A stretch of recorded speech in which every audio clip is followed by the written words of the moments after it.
गोव्यातील सराफी दुकानात ग्राहक म्हणून घुसून अतिशय चालाखीनं सोन्याचे दागिने लंपास करणाऱ्या महाराष्ट्रातील टोळीचा आणखी एक कारनामा उघडकीस आलाय।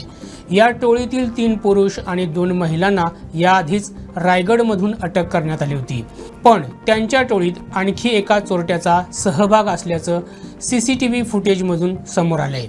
हा संशयित कळंगूटमध्येच लपून बसला होता।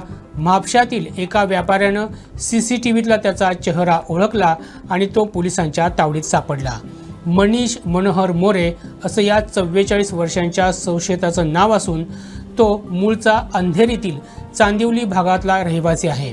पोलीस सूत्रांनी दिलेल्या माहितीप्रमाणे कांदोळी बीचवरील उदय शिरोडकर यांच्या मालकीच्या उदय गोल्डस्मिथ ज्वेलरी शॉपमधून 22 लाखांच्या 16 सोन्याच्या अंगठ्या गायब झाल्या होत्या। त्यांनी सीसीटीव्ही फुटेज तपासल्यानंतर 5 जणांच्या टोळीचा चेहरा समोर आला होता।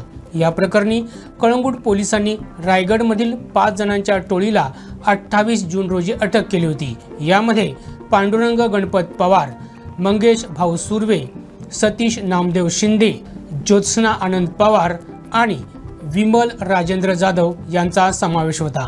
उदय शिरोडकर यांच्या दुकानातील सीसीटीव्ही फुटेज सोशल मीडियावर व्हायरल झाल्यानंतर म्हापसा बाजारपेठेतील मोतीलाल लोटलीकर यांच्या दुकानात 2 महिन्यांपूर्वी याच टोळीनं सुमारे 3 लाख रुपये किमतीच्या 3 सोनसाखळ्या चोरल्याचं त्यांच्या लक्षात आलं।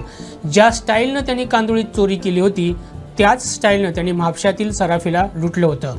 त्यांचा चेहरा लोटलीकर यांच्या सीसीटीव्हीत देखील कैद झाला, तेव्हा त्यांच्यासोबत आणखी एक चोरटा होता हे स्पष्ट झाले। या प्रकरणी म्हापसा पोलिसात आधीच तक्रार दाखल झाली होती, त्यामुळे सीसीटीव्ही फुटेज आणि कळंगूट पोलिसांनी पकडलेल्या 5 जणांची चौकशी केली असता 6वा संशयित कळंगूटमध्येच लपून बसल्याचं समजलं। त्यानुसार पोलिसांनी सापळा रचून त्याच्या मुसक्या आवळल्या आहेत। या 6व्या संशयिताचं नाव मनीष मनोहर मोरे असं आहे। या टोळीच्या विरोधात यापूर्वी उत्तराखंड आणि उत्तर प्रदेशमधील लखनौ इथं चोरीचे गुन्हे नोंद असून त्यांना तिथं देखील अटक झाली होती। आता म्हापसा प्रकरणात इतर 5 संशयितांना म्हापशाचे पोलीस अटक करणार आहेत। या प्रकरणाचा पुढील तपास पोलीस उपनिरीक्षक अभिजित नाईक करत आहेत। गोव्यासह महाराष्ट्रातील अशाच महत्त्वपूर्ण घडामोडी जाणून घेण्यासाठी आमच्या प्रुडंट मराठी यूट्यूब चॅनलला सबस्क्राईब करा।